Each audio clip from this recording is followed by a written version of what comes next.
Hello everyone, welcome back to our channel. I Surbhi Goyal and legal intern at LexClerk.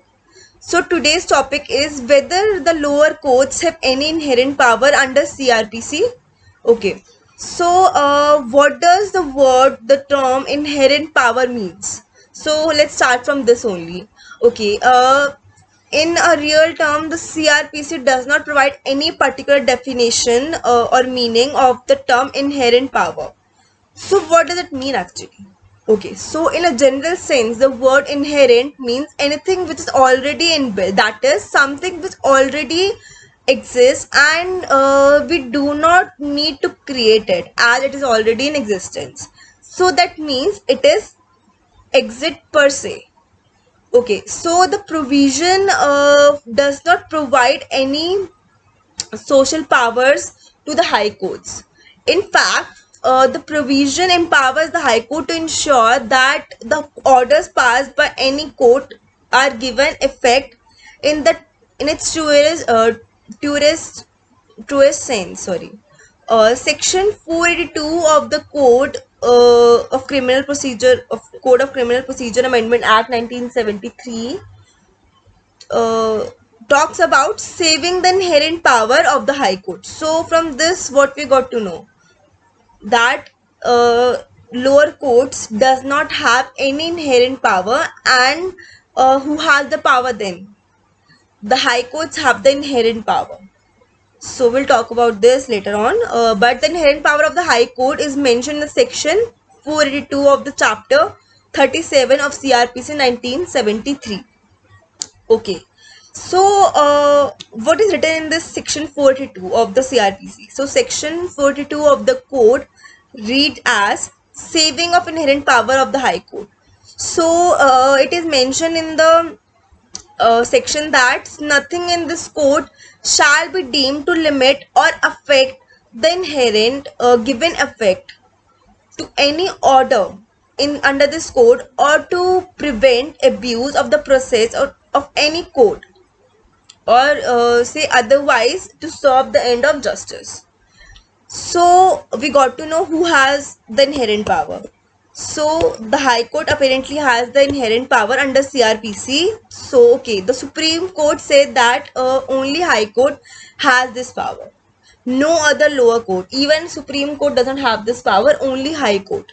The Supreme Court cannot exercise this power under Section 482 of the CRPC.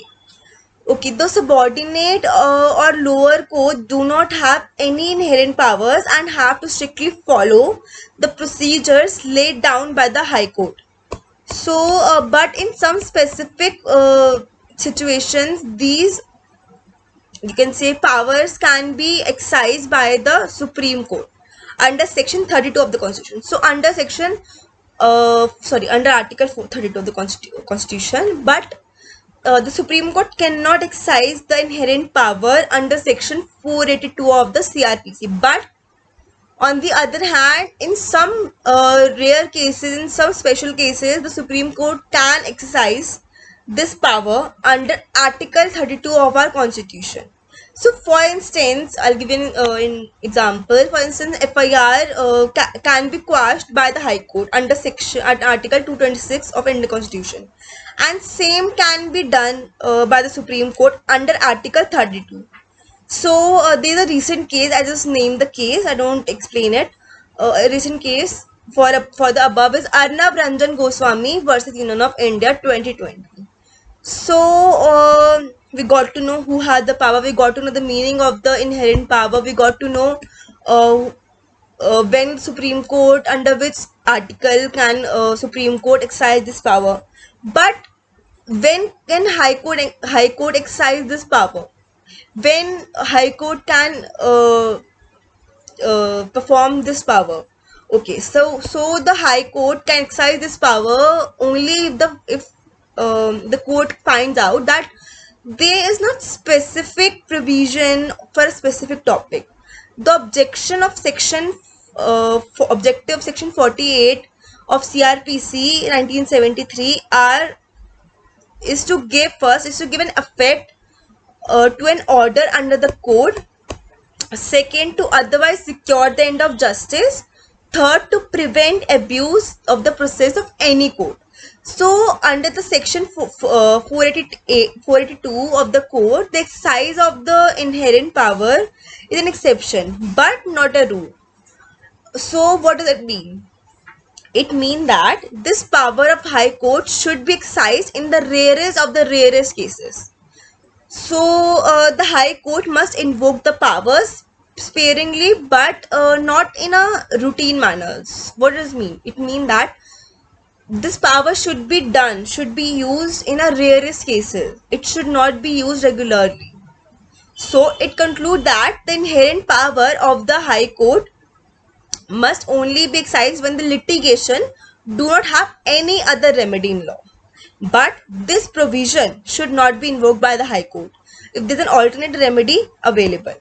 So from this what we can conclude? So by this we can conclude that only High Court has an inherent power and no other lower court or subordinate courts can exercise this power under the code.